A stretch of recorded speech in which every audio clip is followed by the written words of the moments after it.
Mate, what is with all these NRL fantasy podcasts? They all sound the fucking same. Welcome to the Echo Chamber.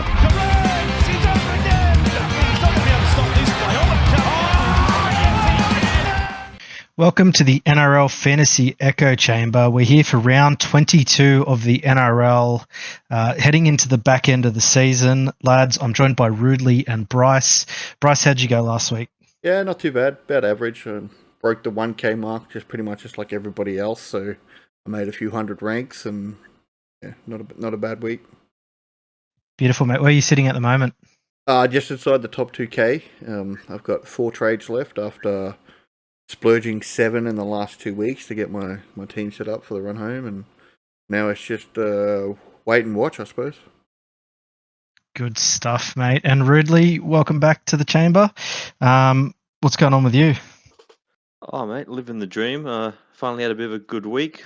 Put out a 1,047, climbed about 700 ranks. Slowly on my way back into the top 1,000 after another couple of good weeks like this, and I'll be there. Yeah, good stuff. And I think with the Dolphins bye over, a lot of people are going to get a lot of key players back this week. So for the run home, Herbie Farnworth will be available for every week. And so for myself, I made the mistake of captaining Payne Haas last week. Still managed 1,034, but a bit of a missed opportunity. I think if I had have gone with Cleary, I would be 12th at the moment, instead sitting in 16th. So, without further ado, let's go into round 22. So, first up, Thursday night footy, we have the Melbourne Storm taking on the Parramatta Eels, who looked brand new with Mitch Moses in the team. Massive upset against the Broncos last week.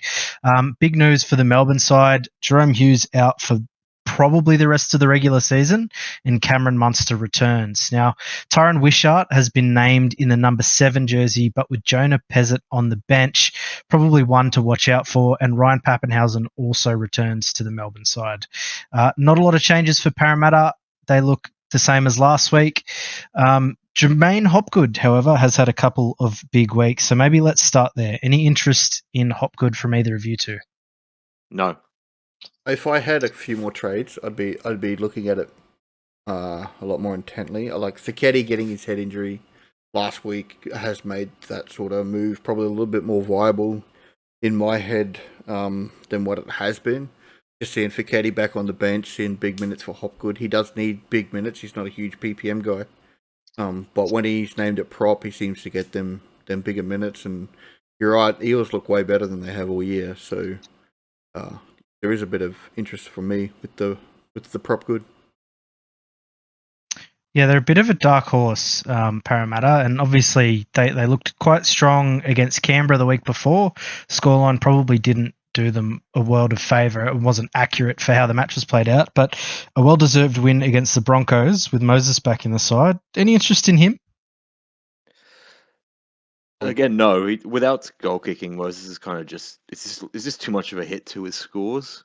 He's playing well, but I do think it was a real chance in this game. But I just don't think that Moses is going to be that top tier echelon half in fantasy anymore. Now that Lomax is stealing those additional points, he's cheaper. Like, he is cheap. He's 600k, but I think there's better options that are actually under his bracket again. Humphreys and Galvin, which we'll talk about when we get to them teams. But hopefully he doesn't go ballistic in the last 6 rounds, and we can actually look at Mitch Moses starting next year at a cheaper price. Yeah, absolutely. I mean, it's interesting the effect he had on the Broncos side, but in fantasy he scored 27 points with 750 kick meters and a try assist. So probably one to avoid for now, and probably for the rest of this year, to be quite frank. But Melbourne, they see Cameron Munster take the chief playmaking duties. Any interest in bringing him back? Not really from me. I think I'm so stacked for halves right now. I got Jaden Campbell that can play there. I've got ICAT. I've got Cleary. I brought Humphreys a couple of weeks ago. So I just don't need another half. And unless you had a Hughes, which now you're trying to move on, probably wouldn't even be looking at it. So I will say Cameron Munster's had a few games where his kick meters have been above 200, and they're pretty strong scores. If we look at round 10 and 11, where I think Hughes was a bit underdone and Munster took a bit more kicking, 72 and a 76 for him. I think he had 3 try assists off the boot against Cronulla. So I don't hate it as a pod play. I think if I had more trades, I'd be seriously considering it. And you needed a half, or just someone to come in and be on your emergencies, not emergencies, on your bench. Well, even just as an out-and-out scorer, I mean, for me, I don't have that many good halves. Like, I have Cleary, I have Fogarty, and I have Kurt Donohoe, who, like, while he's a good scorer, and you mentioned Jaden Campbell, but I don't see a world where you're ever playing him outside of wing fullback. He's just too good in that position to move to the halves, unless, for whatever reason, someone else went ballistic and you could avoid playing him there for a week. But yeah, I think he's a good option. If you're like me and you don't have Isaiah Katoa, he may score comparably to him on the run home. And given Melbourne's lost Jerome Hughes, there's a real chance that they don't actually rest players on the run home to try and keep that top 4 spot. Yeah, just be up what happens with Pezzett as well. Like, they've got 2. Yeah, they've got Pezzett and Garlic on the bench. So I know Bronson's been playing a lot of lock middle, but he's still someone that splots in that area every now and again.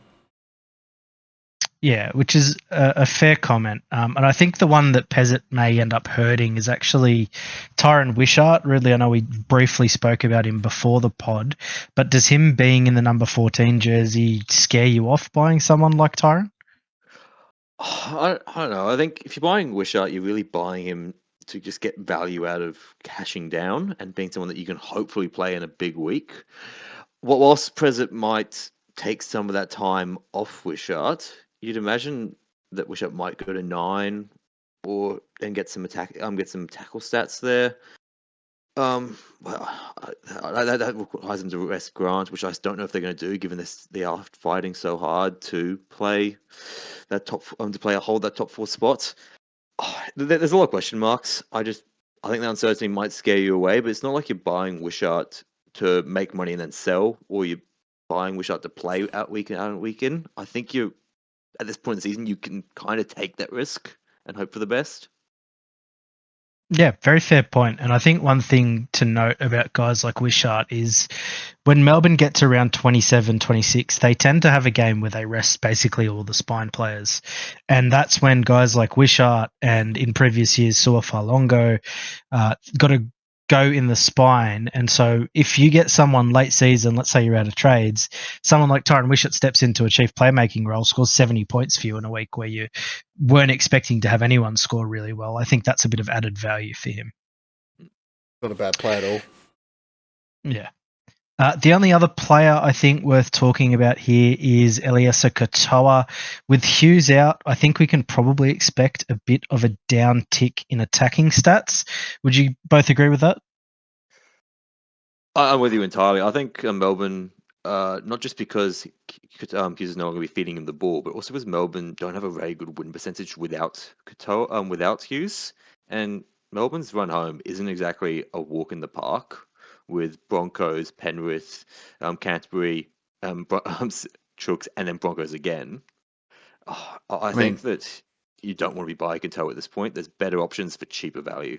He's played 4 games without Jerome Hughes over the last 2 years, and he hasn't scored under 50.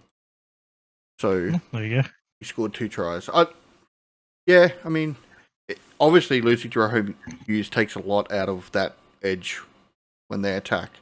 So, and Wishart is definitely, like, even as much as a running half as what Jerome Hughes is, Wishart is even more of that type of player. So, maybe there's a couple of offloads that he gets line breaks. I don't actually know. I wouldn't be buying Katoa this week because I think there's a much better edge you can buy. Yep, fair enough. Other player of note, someone I am extremely interested in buying this week is Harry Grant. So with Hughes out, as mentioned, he really exploded at the back end of that Roosters game. Really took charge, started running, putting his forwards onto the ball, and just looked a lot more active. And I guess this is just a theory, but I think that with Hughes out close to the line, Harry might be more tempted to try and put forwards over or run himself a bit more. Is that in line with your thinking? Yeah. Yep. I just think he had a cracker game, to be honest. I don't think I want to read into it any further than that. Like, I don't think he's the worst option. I wouldn't talk anyone away from him, but I'm not going to be chasing him. Priced at 48, I think this is probably the cheapest he's been, apart from earlier in the year when he came back from them lower minute games. So, Yeah. How many trades would you need? Like, how many trades do you have to be thinking about bringing Harry Grant in your team, and how are you doing it? So I had 5 trades left before any trades this week, and I have enough cash to go Damien Cook straight to Harry Grant. Yeah, that's fine. One trade, direct swap, like that's great. That's a great piece of business. If you had to do 2 trades and you're under 7, definitely not worth it, because you just robbing Peter to pay Paul. That might. I've got 4 trades left. I mean, as much as I'd like to turn Reed Money into Harry Grant, I just don't have the trades to do that. Yep, completely fair. All right. The only other thing of note is my pod Trent Liero is now not named even in the side, so rested. Just on Cameron Munster, interesting. The late mail, Craig Bellamy said someone's going to need to take charge, and Munster will be up for that. So, could do worse. Yep, could do. On to the next game. We have the Finns playing the Warriors. Now, still no sign of Kuli Kefu, Fine Fuiaki for the Finns. So Oren Keeley starts in the back row with Lemu Elu, and Cody Nikarima returns, which sees Jake Avarillo go back to the wing. Obviously, most teams already have Herbie. A lot of teams have Katoa. If you didn't have Isaiah Katoa, any hesitation? Do you think that they do have a tough run home? Would that be a deterrent to buying Katoa, do you think, Roots? I want Katoa. It's just he's too expensive. If you can get him, I'd be pretty damn well saying get him. I think he's going to be one of the top scorers, just full stop, going on the run home. And he's got no buys left. But it's a lot to pay out at this time of season when we're trying to scrape our pennies together to get a couple of the big guns to really finish out our team. Like I said, if you can get him, I wouldn't be talking you out of him. I'd actually be encouraging you to do so. Yeah, just looking at his scores against the teams he's played, even though it was early in the year, he was still 65, 70s against these teams. Like, bit of a rough run home, but once again, I'd only say get Katoa if you could do it in one move from somewhere, or you've got 7+ trades, 6-7 trades, something like that. Very situational. Like, if you were going a Hughes to somebody, then yeah, sure, Katoa is a great option. Yep, absolutely. I think that's the trade to make if you have Hughes and no Katoa.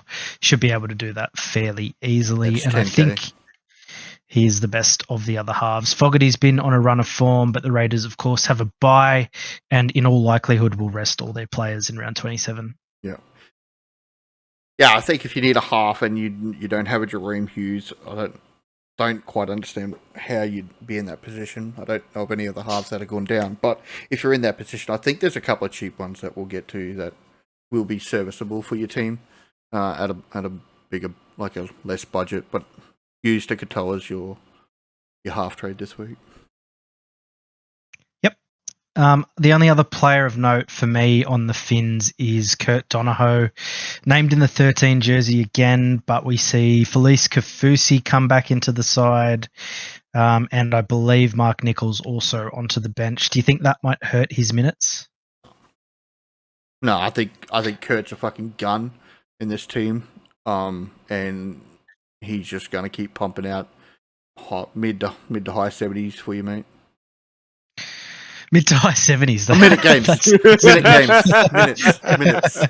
Minutes in the game. Not scores. Right. Okay. What an absolute machine. I'll lock him in for a 73 average on the run home. Yeah, not quite, mate. No, I agree fully. I think he has. It's really, really impressive how he's gone from essentially a utility player, third string lock in the side, to now a vital cog in this Dolphins team that look so effective attacking the edges, and he's really filled that Max Plath role so well. Yeah, like Ray Stone's not a huge minute player. Neither is Francis Molo. Kafusi's coming back. He's not going to have huge minutes. They've got, Tawa that's not a big minute player.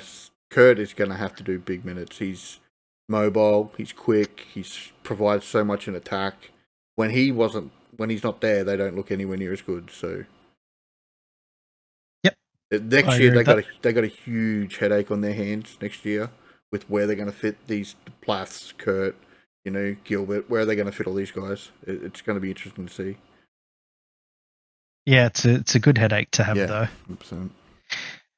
And for the Warriors, we see Sam Healy replace Wade Egan, who has finally succumbed to a head knock, a lot later than I think a lot of us expected. And Aaron Clark still at lock, but his minutes have been way down in the last few weeks. Is there any concern over him? I mean, even if there is, I don't have enough trades to do anything about it. Just gonna have to ride this one out. It's only last week he had lower minutes, 50. I think the week before that he was about 60, and the week before that was about 60 as well. So, PPM's down a little bit. It's a tough year. He's played so many minutes in the middle. He's probably just getting a bit sore, and we do see this with mids, don't we? Towards the end of the year. Yeah, I think there was some concerns when he was coming off that he was injured, and I'm glad to see that that's obviously backed off. But I think I think the point I'm trying to get to is essentially now's definitely not the time to be selling your hooker cover. I think I agree. There's gonna be some concern with Aaron Clark as to getting this run home, but you're definitely not selling him. He's still averaging one of the highest in the position because the position's so bad.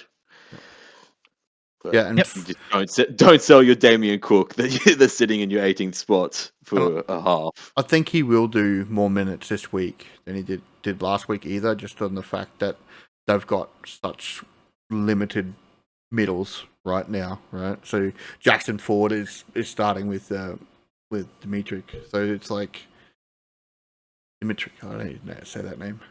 But yeah. So. They've lost so much out of the middle, no Barnett, no JFH. Aaron is going to have to pick a bit of that up. Yeah. With JFH going for 2 weeks, you imagine Aaron Clark's going to see a bit of a bump. Yeah. Yeah, you'd hope so. I think most of his really good scores came when Fisher Harris was out, which I forgot to mention, quite an important player. Harris DeVita also out for Tamari Martin, who is Harris DeVita is injured with a calf injury, supposedly. Yeah. So interesting on that point you're saying without Fisher Harris. Without Fisher Harris, he's averaging 65 with 54. So there is definitely something there. Jackson Ford. He's interested if you needed a middle with Jackson. No, like I said, JFH has only gone 2 weeks. He's played 65, 62, and 75 minutes in the last 3 weeks. I think he's just too untrustworthy of a scorer. Like, he has the potential in him. Like, if you look at sort of his since round 12, he's been getting pretty good minutes, and he has a lot of good scores in there, but then he'll throw in a 29, like against the Broncos, or a 43 against the Knights in 62 minutes. So for me, he's a little too risky to be trading in at this point of the season, especially with how many top tier guns are underpriced. In saying that, I'm low on edges, and so maybe if an edge goes down for me, he becomes interesting, but for now, I'm not overly keen. That's fair. He does provide good cover with the dual edge mid, we know what his role is going to be at least for the next 3 weeks, right?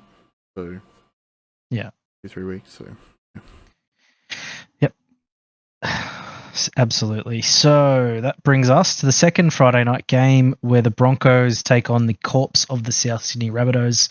Tallis Duncan still in the centres. Whiten was named at 6, but has failed in his judiciary challenge, so he'll be out for 4 weeks as well, which likely sees Lewis Dodd come into the team, whether that's starting or Ashton Ward moves into the starting side, I'm not sure.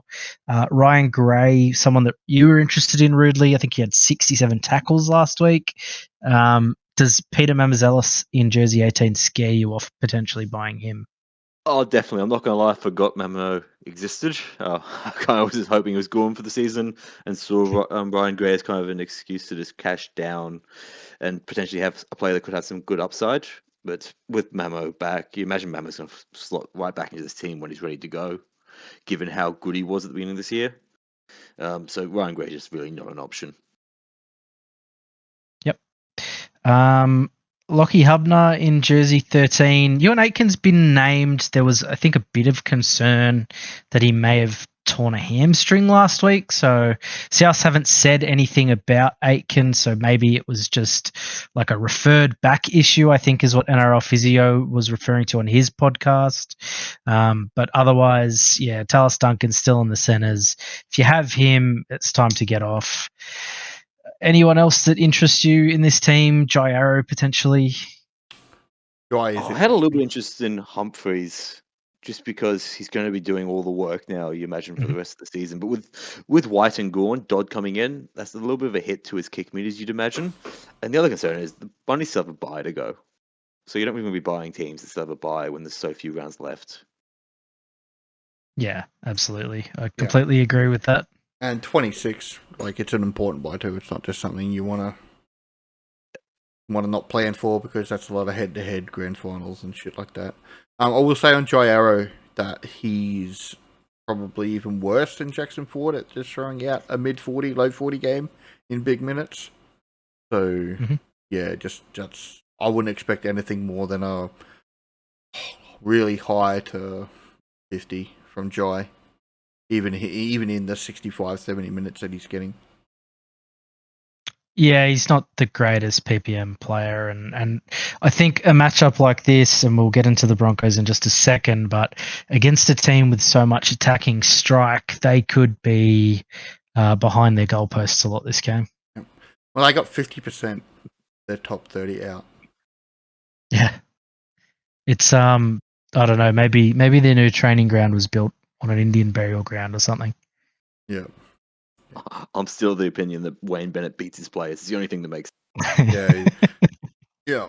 Either that or their physios got their licenses from fucking out of the cereal box, mate. It's ever since they got rid of Robbie Farah's brother. They've been a complete mess. Eddie Farah, the legendary South Sydney physio. Voodoo. To the Broncos. So for those that had Josiah Karapani, he's been dropped. Selwyn Cobbo makes his way back into the team, as does Dean Mariner for Jesse Arthurs. No other notable changes. I mean, I expect this is a round where Reece Walsh really has a chance to explode, and Payne Haas maybe. I mean, he had that ankle scare at the end of the game. The Broncos say there's nothing wrong with him. But his minutes are starting to become a bit of a concern. Seems like he's playing 50 flat a lot of weeks. Does that now mean that you'd probably never captain him for the rest of the season? I don't think you can. I don't think you can trust it. Yeah, look, I must say, I'm really glad that I death rode Haas for the entire fucking year. And only just bought the cunt to put out his a low ass 55 and for him to be injured the rest of the season. I personally hate Payne Haas and hope he fucking retires. He's been injured since before Origin. He had that back injury. Like, Mate, he was injured at the beginning of the year and still pumped out 102 times. So I don't think that was going to be the thing. It's me owning him that's the problem. we'll better sell him this week then. I don't think, like, if you own him, and I still think he's a good buy, I still think he's going to be a top 3 mid. Like, even out 50, 55 minutes, he's gonna pump out huge scores. He played 58 minutes against the Shark and got 101. So, Yeah, but the Sharks yeah. Yeah, I mean the Sharks are shit, but he's playing the Rabbitohs this week, who've got nobody. They're playing under 12s. in 2 weeks, and then Melbourne, which is a tougher game, but then he's got the Dolphins, who have got no middles, Newcastle and the Cowboys, mate. Like, it's not like he's got a hugely hard run home as far as middles are concerned. Fair point. I mean, I'm probably saying not I am. I think you do kind of have to own him just because he's got so much upside. It's scary. Yeah. I'm just saying I personally hate him. Yeah. He's priced at 63 and he's averaging 71. Not when I own him. He's not. No. Yeah, look, I think as someone that captained him last week, unfortunately, I won't be doing that again. Yeah, so did I, mate. He had no tackle breaks or offloads in his first stint, which is very un-Payne Haas-like. But in his second stint, came out and just fucking started throwing them for fun and breaking tackles for fun. So if you can throw two of those stints together, then he'll be fine enough to captain. But I think the minute guesswork is probably too much of a risk. Like on any given week, he's going to score either a 50 or 100. Like that is his genuine range of scores. And so if the game goes away from him, which this game might, like they might just hit the edges the whole time, score a billion tries, and Payne Haas doesn't have to do much. So I wouldn't be taking that risk.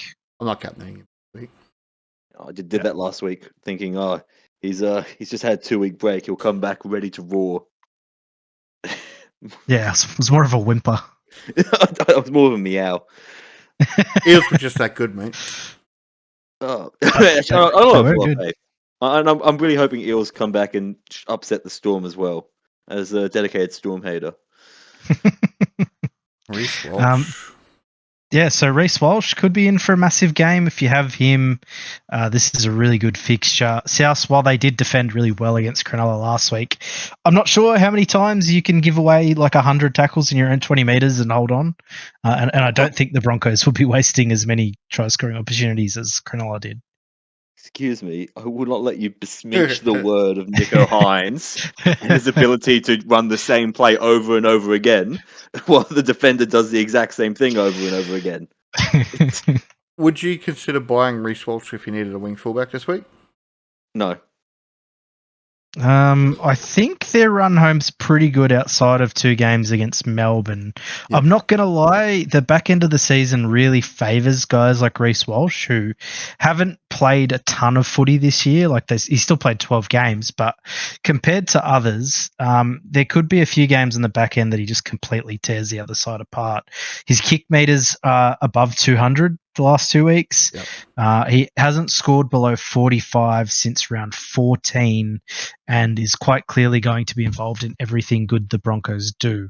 So in a game like this, where the Broncos could well put on 60 points, it would be an interesting round to have him in, but then you have to balance that up against like when he plays the Storm, as an example, when he plays them twice on the run home. But apart from that, the Broncos draw is really good. So I think you could do worse than buy Reece Walsh as a pod.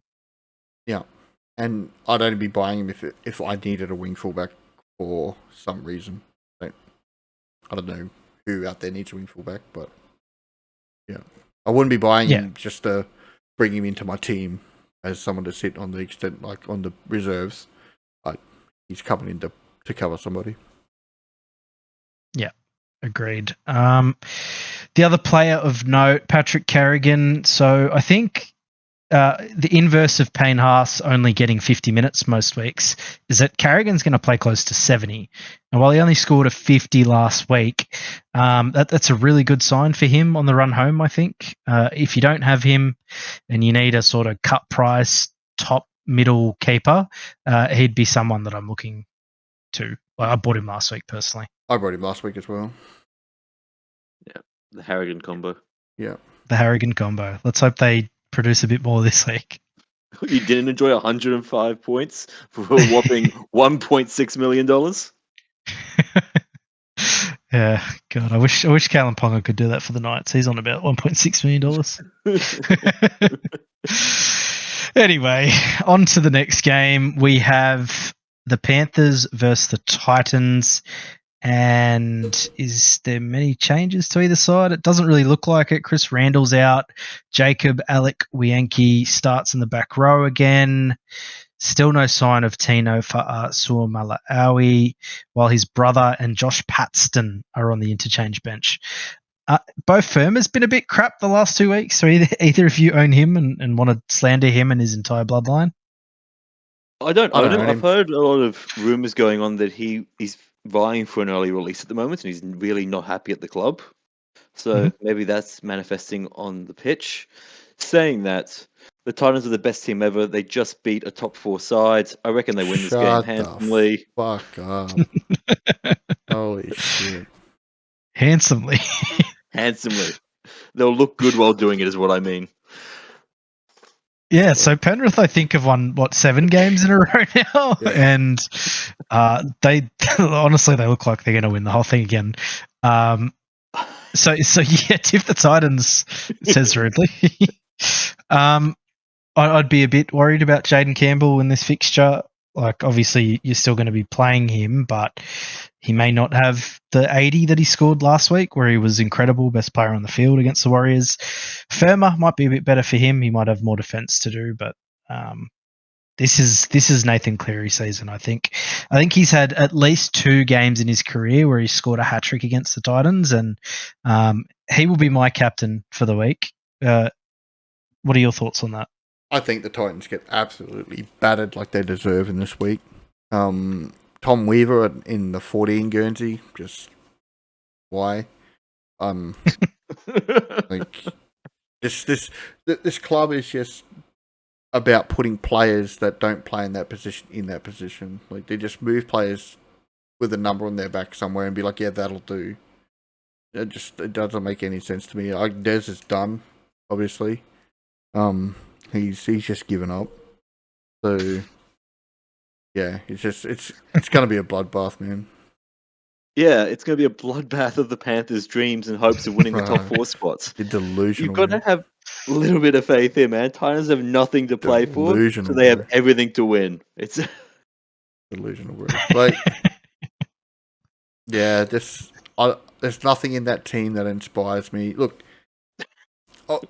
fantasy-wise, Jermaine Jolliffe, I know someone that held Jermaine Jolliffe and got incredibly lucky with the Tino injury, and that guy's like so happy with his life right now. But other than him and Campbell, like, who else is in this team that you'd remotely look at? Yeah, Beau Fermor, but there's nothing else really there, is there? No, it's not a very fantasy relevant game. Dylan Edwards backed up his 100 with a 60 with a try and I think a try assist. So he's one that you'd maybe consider. He looks like he's really found another gear. And I think he had a massive score against the Titans last year from memory. He might have scored an 80 against them. So could do worse than have him if you're in need of a wing fullback.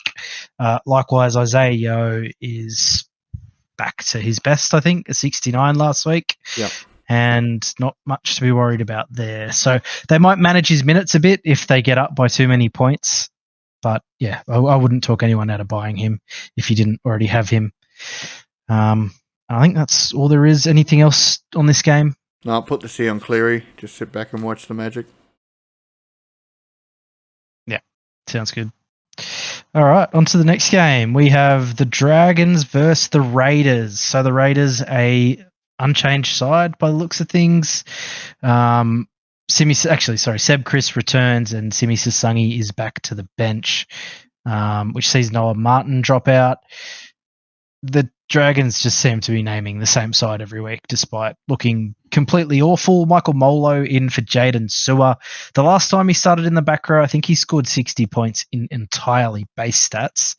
Either of you care for Michael Molo? not even a little bit, mate. Not even a little bit. He's just a weird, awkward price, 450k. Like, no. Yeah, that's fair. Yeah, there's not much here, to be honest. Like I said, Dragons haven't changed really.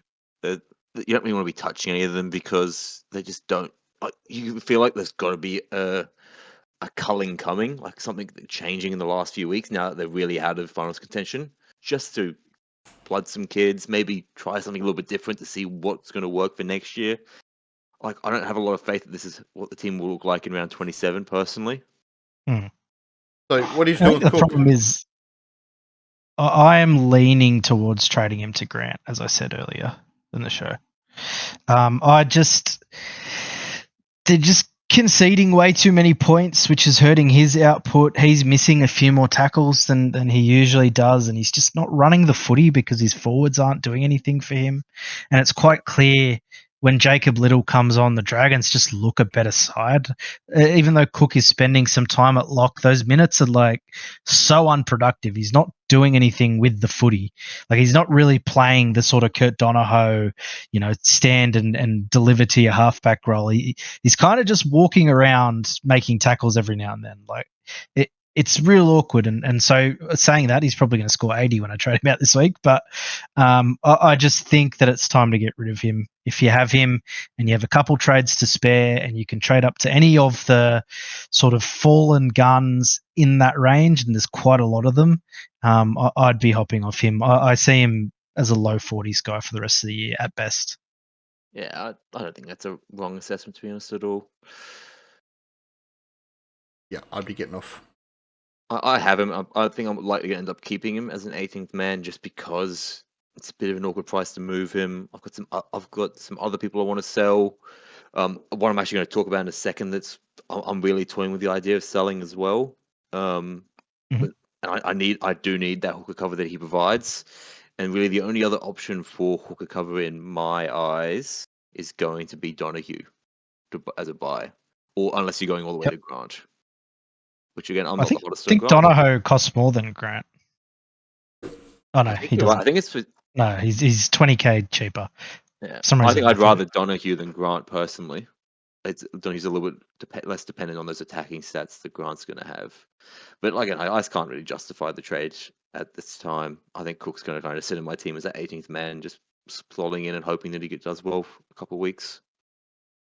Yep, no, that's fair. I mean, if I wasn't trying to make ranks and win fantasy, I think I would do it as well. Like the conservative play is to hold Cook if you have, let's say, 5 or 6 trades or less. Still 6 rounds of footy left, and I'm not feeling great about only having 4 trades. So it is risky. I'm just sort of going for them. I'm kind of just throwing everything I've got at it. So I don't hate him. Like he might score some 40s for you in a round where you might not have cover. So, don't knock holding Cook. I do think there's going to be change to this team. So this Dragons team, there's so much pressure on Shane to do something. I don't know how long he's just going to be able to block it out and just keep doing what he's doing. So I think you're right. I think in the next couple of weeks you'll see a major shake-up to this team, and maybe that's what Damien needs. So just, watch. I think the problem is the only shake-up they can do in relation to Cook is give Little more minutes, so it doesn't exactly help him. I think Little needs to move into 13 and just play that block role. I'm actually with Dworsky here. I think Little and Cook on the pitch is actually a more dangerous combo than having Jack DeBell in there. Yeah. That's just having Clem and Gula there. It's just yuck, man. I don't necessarily disagree with that, but when they're both on the field, Little's the one playing 9. Yeah, I actually saw there were a few times in that game where Cook went to go into dummy half, and Little basically just told him to fuck off, pushed him out of the way, and I'd swap it. And I don't think that he can keep justifying Kyle in the 7 Guernsey much longer. Kyle needs to be on that 14. And they need to bring in these young halves that they've signed for the club. So I still don't think Carl's the problem. I still think Carl should go back to 6, where he played some really good footy at the beginning of this year. And I think Elias needs to come back in at 7. At least that's my take. I mean, they could do that. I don't know. I don't really think Elias is improving this side at all, to be honest. I think you have to wait for Atkinson. Yeah. That's the problem. I think with the side is that you guys say that they need to throw and mix things up, but they really don't have anybody else. They had a bunch of kids that they were blooding, but they all got injured. I think we might see Jacob Halungahu, who is an absolute fridge of a player. He was in the under-20s Origin a couple of weeks ago, and absolutely terrorised the Queensland side. He looks like a real player of the future, so we might see him start on an edge for Michael Molo at some point in the next few weeks. That would be good to see.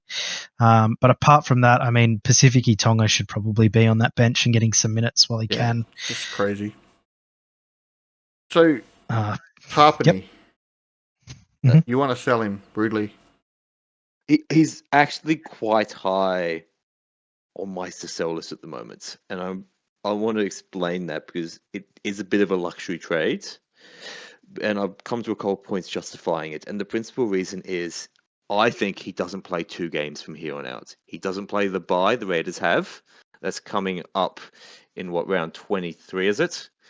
And I don't think he'll play round 27 as well because the Raiders are so far ahead that you imagine they're holding first spot. They'll rest a good chunk of their players and just put out a B grade team. So, and that's before you even get to the fact that Tapine's minutes are just down. I agree. I fully agree with that. I think Tapine is probably one of the highest players on my sell list because he actually has a bit of money I can use. Like I can go him straight to AC. And again, there's 2 games lost. I'm really concerned about, especially when I also have Fogarty, who I'm less likely to sell because at least Fogarty's scoring well. Yeah, I agree with that. The only thing I'll say for me is I'm probably going to hold him until his bye, and if I still have enough trades at that point, then I will strongly consider selling Tapine because I agree. I don't think, I think Canberra basically have the minor premiership locked up. They should really only lose to Penrith on the run home. Maybe Manly, who beat them earlier in the season, but it's in Canberra, so I'd lean towards the Raiders again. I think they're 2 wins clear at the top of the ladder. So in all likelihood, when we get to round 27, and Ricky's done it in the past, we're going to see no Tapine, no Hudson Young, no Fogarty, no KO Weeks, and probably a few other guys get rested as well. So I don't hate the idea of selling Tapine. I think that you probably would want to have a couple of extra trades or at least wait until that buy, though, is my only caveat. That's my plan. I'm a bit against that just because his B is 57 at the moment. Like, while it's not absurdly high, I'm pinching pennies to try and force my trades to get who I want. I can't really afford him to lose another 20 to 30k if he puts up another 40 score back to back for the next 2 weeks. Yeah, I mean, that's completely fair. His minutes have been down. He tends to do this, and then he'll randomly have a couple of big minute games or bigger minute games. I don't know whether they will actually do that, given what they're doing is working at the moment. But yeah, I don't hate selling him. I wouldn't talk you out of it. He'll probably score a hat trick if you do, though. Oh, of course. Yeah. Oh, please sell him. Bid him off. And so for all the reasons we've talked about so far, it's why I am not as high on Hudson Young. I know he is one of the most popular buys because he is the best edge in fantasy this year, and looks unbelievable every week. Like, he's getting try assists, he's offloading for fun, but in all likelihood he's going to miss 2 games for the rest of the year. And there might even be a temptation to give him a rest, given he's managing that osteitis pubis issue, which is basically his groin hurts. Yep, and I still think it's a better buy than him. Yeah, and so you wouldn't be buying anyone in this Raiders team, is my opinion, and I think you'd be strongly considering selling some of them. Yep, 100%. Yep, I mean, if you have... Go, mate. If you have Corey Horsburgh, he scored, I think, a 32 last week, which is kind of crazy. Funnily enough, for one of my cash leagues, a bloke needed Horse to score 40 and he would have been through to the prelim, but he ended up scoring 32, and so he lost, which was very sad for him. Big minutes too. I can hear the empathy. Well, he would have played me, and his team's a lot better than the guy that I am actually versing, so I'm kind of glad that happened. Yeah, I mean, if you got a Fogarty, you've got Tapine, like you're gonna be really stretched come that buy round anyway, right? Yeah, so, for sure. A lot of cash downs now. On to the next game. And so this is a very fantasy relevant game. The Manly Sea Eagles play the Sydney Roosters, I believe, at 4 Pines. Yep. I'm a little surprised that Manly haven't considered going back to Turbo at fullback after the bath he copped on the weekend at the hands of Bronson Sherry, who isn't exactly an elite centre. They ran through Turbo a lot and he didn't really have an answer. If you have Turbo, I mean, he still scored a 45, so no doubts. Ruben Garrick, on the other hand, a 21. So I think sort of justifies all the people that sold him in the previous few weeks. No one else of real interest in this side, I don't think, on the Manly side of things. But then we look at the Roosters, and so very popular mid-season sort of cash down. Celessi Fiketti has now been benched for the returning Siwa Wong. Fiketti had a HIA last week, but when he came back onto the field, he was in the middle and Wong went to that edge. Do either of you have Fiketti, and what are you doing with him? You go first, Ridley. I do have him, and I am indeed selling him this week. Just on the bench, there's just too much concern about if he actually is going to get into a big enough role. I think it's time to move him on. He's done what you wanted. He's done a good job. Try and get him moved on to an actual gun. Like, you only need 110k more to get him to an Angus Crichton, for example, which is what I'll be doing personally. I think just call it a day. I own him and I'm holding a week just because I only have 4 trades left. So break even with 32. He's not going to lose huge amount of money this week, even if he does just get a 25-minute roll off the bench. But I think he'll actually get more than that with what he's shown the club since he's moved into that starting role. So, Spencer's not a huge minute player, neither is Blake Steep. So I think Fiketti has got the ability to get a mid-30 this week and then just keep that price and let me figure out what I'm going to do out burning a trade this week for no reason. Yep, that's fair. I mean, that's the real issue with guys like this, right? And why I sort of was a bit hesitant to buy Fiketti or recommend Fiketti to people is when we get to rounds like this and everyone only has 5 trades left, you're in a real weird spot where, he's probably going to be in the team for the rest of the year. Actually, if Radley's in the extended, if Radley comes into the side, is Fiketti even in the team anymore? I don't know. Steep drops out first. Yeah, I'd say Blake Steep. I don't know. I don't know if I agree with that. I think Steep's been excellent for them all year. Disagree with all as much as you want, you're still wrong. Fair enough. But I'd be selling Fiketti if I had him. I think the bigger concern is simply now that there's 2 80-minute edges there. I just don't think there's enough minutes that he's going to get off the bench. I think that's the real big concern. I don't see Wong only playing 60 minutes now that he's back on the edge, and you sure as shit know that Angus Crichton is not coming off for a rest. Yeah, but Egan Butcher at lock, like, is that everybody honestly thinks Egan's going to play lock, like start lock? He played 11 minutes last week. Like, I don't see that. Again, I think as Jay-Z put out, Victor Radley could end up at lock and Egan Butcher back and Steep out. Victor Radley has been going and seeing specialists and all sorts of things around his head and his neck. I don't expect to see Victor again this year, to be honest. Well, it's his shoulder that he's out for when he returned from the yeah, so, but I think he'll be back. It's just a matter of when. I don't know, man. There's too much risk here. Just get rid of him. Move on with your life.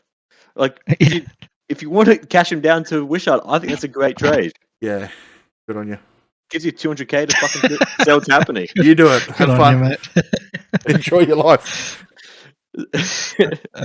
Now, one player you just spoke about, Angus Crichton. Man, he looks awful on the field recently. I love him. He's one of my favourite players of the last sort of 10, 15 years, but he can't hold the ball to save his life recently. He's obviously no concerns, but would you still buy him if you didn't have him? Yep. I'm buying him this week just because, like, even though he looks dog shit, they're still going to him a lot. They're still giving him the ball. And Roosters look a little bit lost in attack at times here. Mm-hmm. And I think Angus Crichton is one of their go-to when they don't know what to do. They'll give him the ball and hope some magic happens. Yep, that's fair. I mean, he's running against Corey Waddell this week as well, which is a mismatch, I guess you could say. That's putting it nicely for Corey Waddell. Yeah, and like Roosters' run is probably pretty middle of the ground, but you imagine they can get some attacking plays off here, especially with Savala back in the side. You imagine their attack's going to look a little bit better again than it has the last couple of weeks.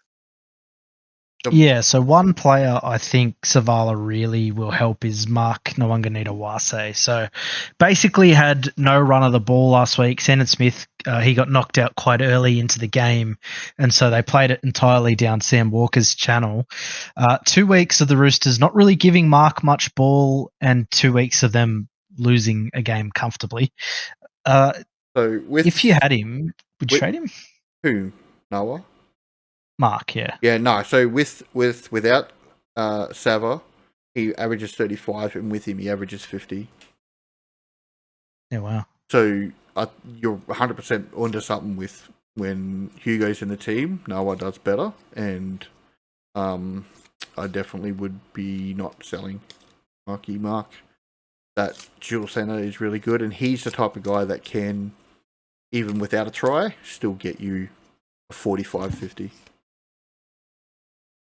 Yeah, that's fair. I mean, he'd scored so many tries in that sort of middle portion of the season that it does surprise me that they're not going to him a bit more. And I mean, he's the type of guy that can create something out of nothing. So I'm just, as someone that owns him, I'm hoping that he can have a big back end of the year. But I'm not really holding my breath, and I'm not outright playing him. I will say that. Hang on, just one thing really. I will say that Walker also remembered that if you kick the ball to like a 6'8" winger, they can catch it and score a try. So there is that as well. Yeah. I think one of the things that might benefit the Roosters attacking players like Angus and Mark is that Roosters are really now like they need to fight to try and even have any chance of getting in the top 8. I think it's probably a little bit too far gone, but if they win this game, they're not out of the race per se. I think they might throw caution to the wind a little bit here for the next couple of weeks and really just try and attack as much as they can. Mate, they're only 2 points out of the top 8. I mean, I think this game basically decides which of these teams are still in the race, because they're both sort of in the same ladder position. Yeah. And whoever, this is essentially a 4-point win for whoever wins this game. Yep. I said that they're on 22. 24 is the Dolphins. They're gonna have to finish on more points than the Dolphin, because just the Dolphins for and against is insane. They're not going to get near that. So you're right. This is huge to get them into 9th, and then they're going to have to hope the Dolphins drop a few games for them to scrape that 8 spot. I don't think they can get to the Sharks. No, I don't know if Cronulla will lose another game in the regular season. Yeah. They have a very soft draw. I know Ridley is the most. I don't know what the word is, but he thinks Cronulla will lose every game for the rest of the year. But their run is very, very soft. Like if we look at it, they have Cowboys, Dragons, Titans, Knights, and then they might lose to the Bulldogs in round 27. But every other game they should win 13 plus. They should. They should have put 60 on the fucking Rabbits last week too. So yeah, that's true. Who else do we have here? Connor Watson at hooker. I think Egan Butcher if Egan Butcher is truly the 13, that's good for Watson. But it is worth noting that Iowelu is on the bench now, so I don't know if that means he'll play a bigger hooking role than Zach Docker-Clay did. But I think if you don't own Watson, he's probably not a great buy. He's a good buy, given the Roosters need to win every game, and Watson is kind of like a junk point merchant. But I wouldn't be buying him personally. pretty expensive. Like he's 668k. Yeah, if you need a hooker, you go Donahue or you go Grant, as we were talking about. Yeah, like before. Grant's cheaper. Sure shit not buying Watson. Surely you're going, if you need a hooker, you're going Harry Grant at this point, and you got that much money to spend. Yeah, I guess the only thing with Grant is Melbourne traditionally do rest their players late season. I don't know if they're going to be able to this year. But yeah, the Roosters definitely are not resting anybody at And any you point. got duel with Connor that you don't get with. Yeah, I can see it. I'm not gonna. I'd agree. I don't think you'd talk anybody out if they needed a hooker this week. Why would you need a hooker? You maybe had Egan. Just trying to think. Maybe you're selling Cook.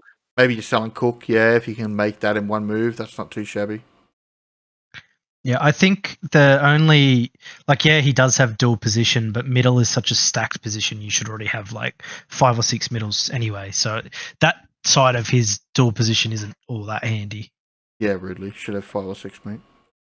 Fuck you. So what rank are you again? Yeah, I'm about 30 points behind you, mate. Oh, I can't hear you from down there. Can you speak up a little bit? Right. Now, boys.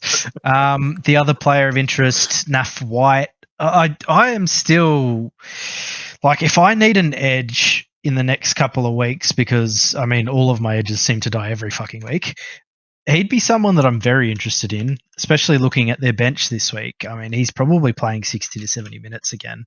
A lower score against Melbourne, but who doesn't score low against Melbourne? Yep. Do either of you have NAF? Would either of you be interested in buying NAF? No, I'd be getting Angus Crichton before I got NAF. Yep. Yeah. I like him. I owned him for a large portion of the year until he was out for them 4 or 5 games. So, yeah, I like Naf White. I think if that's something you need, then he's a very good option. Yeah. Cool. That takes us to our Sunday game, and we have the West Tigers playing the Canterbury Bulldogs, otherwise known as Galvin Bowl, the truest of revenge games. A player that hated the club and the club that hated the player. How do we see this one going, Bryce? I see the Bulldogs putting about 60 on the Tigers, to be honest. I think they're going to absolutely batter the shit out of them. Do you agree, Roots? I have a kind of a prophecy kind of moment. I think Galvin gets injured this game. I think you see Galvin get absolutely battered all game until he eventually cops an injury. Who's he? Is he on Seyfarth's side? Because he might accidentally headbutt him or something. It'll be elbow first. Don't worry. Yeah, all elbows. And then Seyfarth will go and headbutt him just to knock him out, just to make sure he's down. Oh man, this will be a bloodbath. Bulldogs are too good. Tigers have really shown some improvements, but they're clearly not there yet. I don't like their halves pairing at the moment. Latu's still learning, which is clearly showing it, and Luai really can't step up enough at the moment. Whereas Dogs just seem to be finding another gear, which I fucking hate because fuck the Dogs. But yeah, I think this will be a pretty one-sided affair. I don't think there's going to be anything close about it. I actually think the Tigers are just coached so poorly. Benji's just doing weird shit every game. I think Fainu got moved out of the halves midway through last game. He got benched. He got benched. Why? Why would you do that? You've got a young 7 who's shown that he's got a bit about him, and you're hooking him halfway through a game. I don't know. So he stuck. Right he ended up sticking. Bird.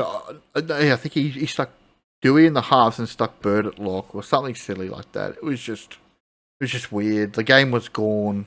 They got nothing out of it. Adam Dewey's not running the ball at lock, which is kind of weird. I would have expected him to run the ball more, but he's not running the ball there. He's just shifting it to Jerome Luai, who is a bad buy at this point for the Tigers. He's not delivering. No, I agree with that. Luai's been very underwhelming. Did anyone actually think Luai was going to be the answer to the West Tigers' problems, though? They did. I don't think what they think really matters, given where they are, where they've been for the last decade. They clearly don't show they can actually think as a club. I mean, I don't think he was going to make them a top 8 team by any means, but I thought we'd see a bit more than what he's doing. He is a good player, no matter what anyone says, but you just haven't seen it at the Tigers this year. He's got 7 try assists the whole season, 0 tries. where is it? He's this attacking player who offloads a ton and runs all the time, and just we've seen none of that this year. He's been really poor, really, really poor. It's because the club is expecting him to do too much. It's a simple truth, at least that's my opinion. He's trying to game manage, he's trying to organise his team. He's just not getting a chance to do what he normally does, which is play a bit of eyes-up footy, try and do a bit of attacking flair. I think it's just getting drowned out. Yeah. Oh man, I just think the Tigers, Tigers are a badly run club, and it shows. they are.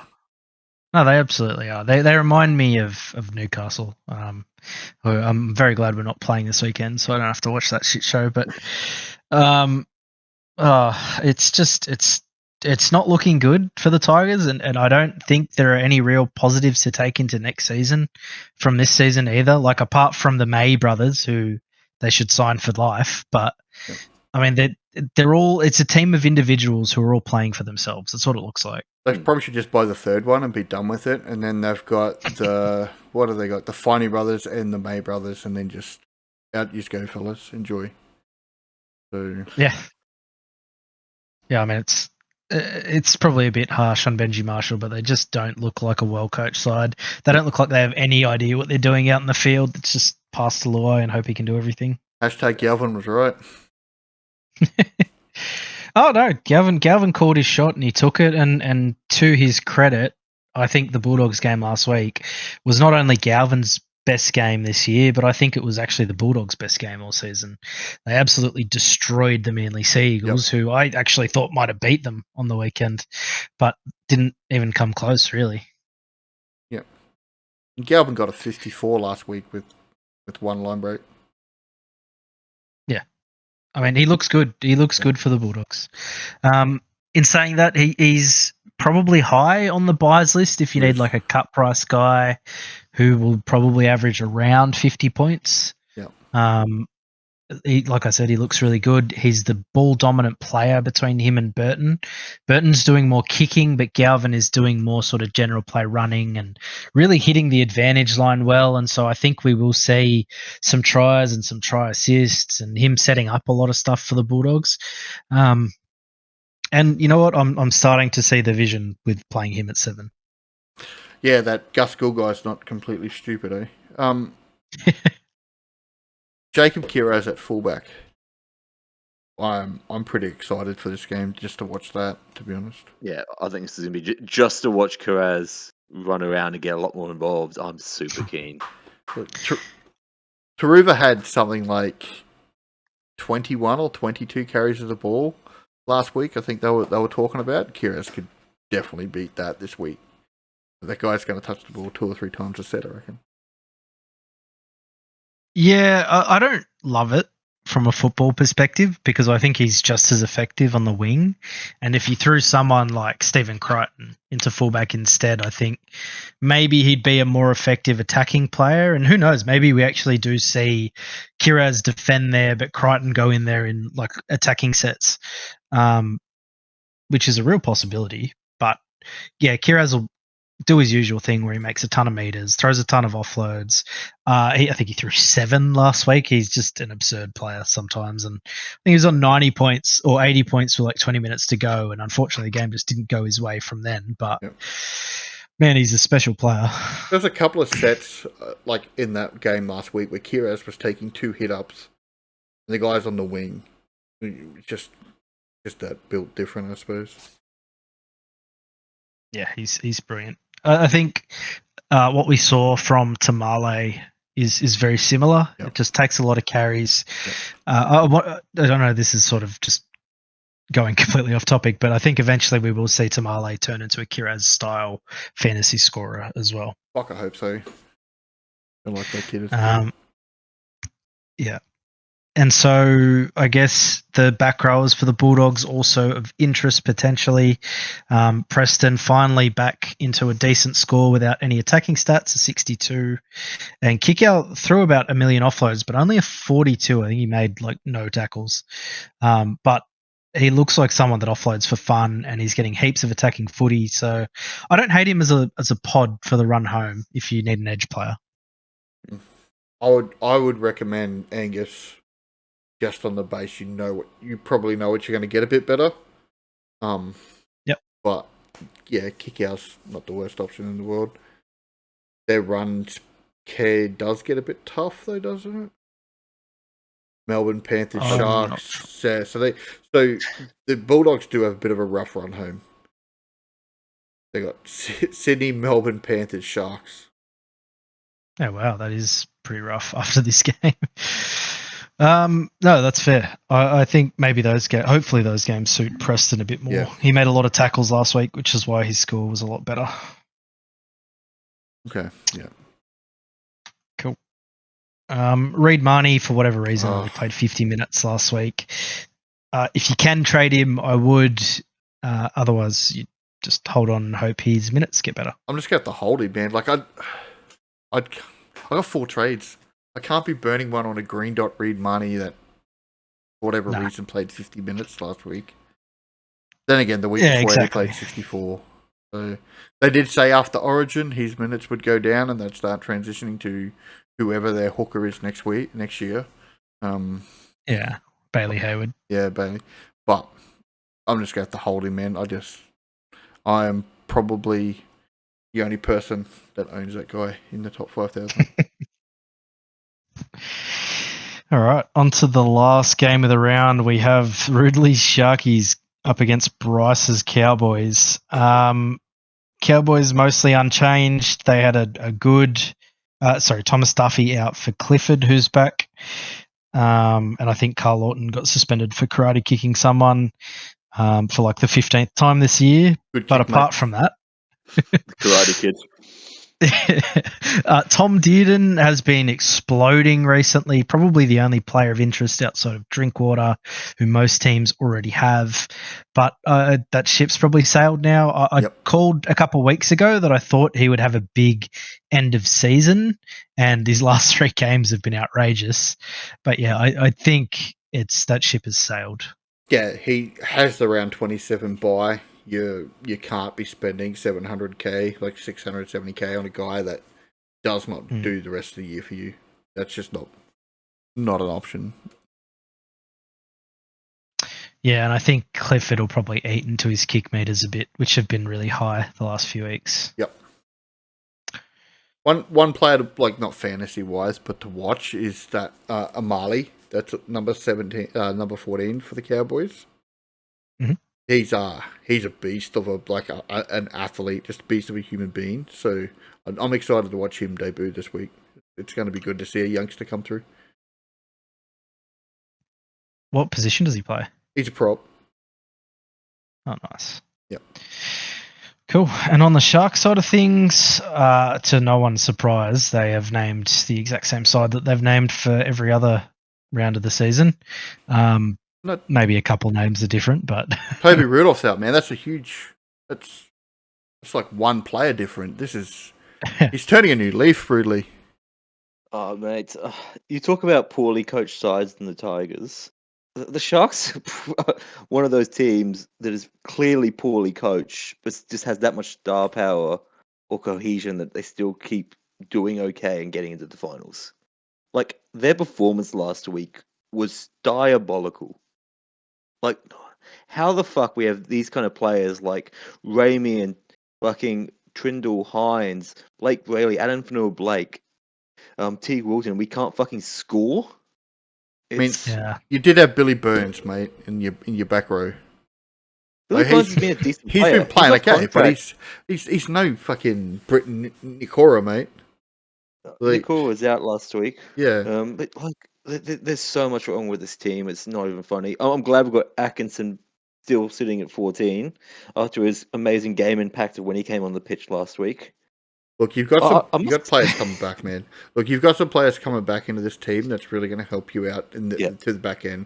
Haradi's coming back. Hazelton's coming back. Hazelton's named in reserves this week, which is a huge, huge back. I think people have forgotten just how good he is off the bench. Yeah. So, man, you can't feel a lot of confidence for the Sharks, like especially given how easy their run home is. Even if they manage to get into a decent spot in the finals, in the top 8, like so they get a home game or whatnot, like in the top 5 or 6, you're still thinking they're going out straight out. just because they're not going to have a tough game to really build into the fucking finals, and they're going to come with the same level of confidence they came to the fucking Bunnies game and just expect to win. Yeah, well, I mean, after you lose this week, I think you're going to win every game for the rest of the year, so it's going to be fine, mate. I think you do have a few games that might stress you. I think. I think people are overestimating how easy their draw is. I think Sharks. There's a lot of games here that I'm not confident about, and I think this halves combo of Tricky and Hines is just not working. Is the simple answer. There's a couple points this game. I'm not sure if you got how close you watched the shit show that was Bunnies v Sharks, where they drunk. both went to be first receiver and almost ran into each other trying to get the ball. No, Like they clearly don't know the fucking what their roles are to each other. Their kicking balance changes out each week. Like they need to fucking do something else because this isn't working. Yeah, like the only game that is tough for you is the Bulldogs game round 27. The rest of it you will easily win. So, in saying that, that does mean you're going to have a semi-final game leading into the finals. So that'll be all right for you. Yeah. Yep. We'll see. Maybe I'm just overly harsh, but I really a lot of things wrong with this club at the moment, and I don't see how they're going to go or act to fix them. And in relation to actually fantasy and buying these players, I wouldn't be buying anyone from the Sharks because they have a buy. Yeah, that's fair. And I think Blake Brayley kind of came back to reality last week a bit. He did score a 50, but that was with a try. I mean, and he'd been scoring outrageously well the couple of weeks beforehand, but he's pretty much never done that over the course of his career. Fair to say they were outliers, and maybe it's just because they spent so much time in South half that he didn't have the chance to run as much. But Tackles were a bit down. Wouldn't be buying him. His tackles were a bit down, under 40. Again, that's a possession thing. Yeah. I think Cronulla just had all the ball. Maybe he gets some joy running through the Cowboys' middle, entirely possible. Sharks tend to play the Cowboys really well. I don't think the Cows have a very good record there. Fanil Blake's been a bit disappointing. I think he's been playing injured. Another 41, I think, this week. So, again, probably wouldn't be trading him, but he's almost in the same boat as like a Tapine, where if you have him, I'd maybe hold him until Cronulla's buy and think to potentially move him on afterwards if you have enough trades left.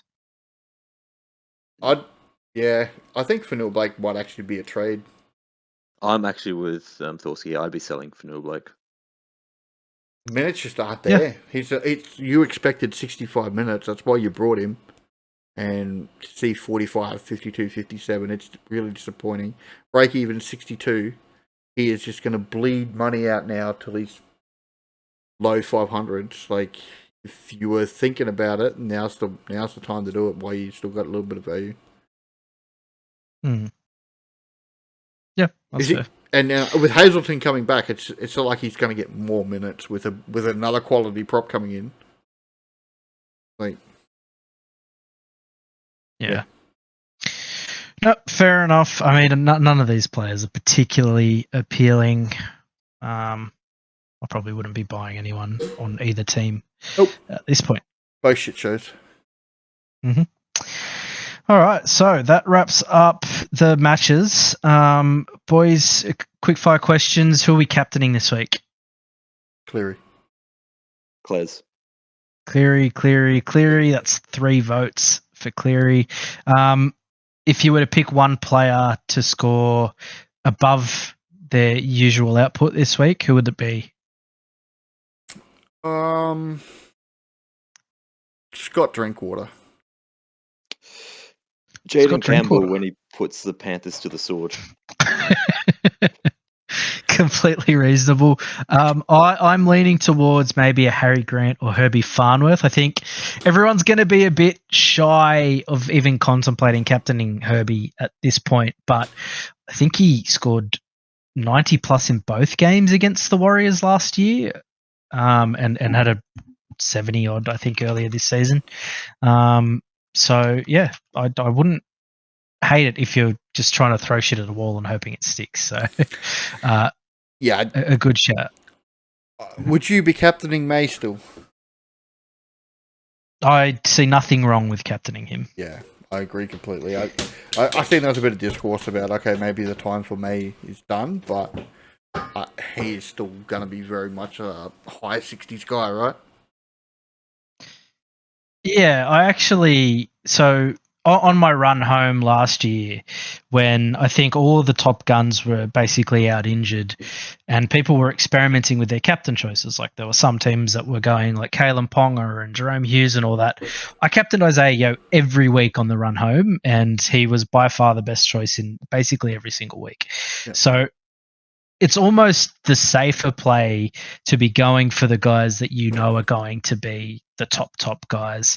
As much as Herbie, as I just said, Herbie could be a good option. As much as he could score 90 points, I mean, there's no reason why Cleary can't score 90 points on any given week. There's no reason why Terrell May isn't going to score 70 plus on any given week. And so one of the most important parts of fantasy is getting the guaranteed points right every week. And if you have a captain that's going to score 140 points minimum a week, then there's absolutely nothing wrong with that.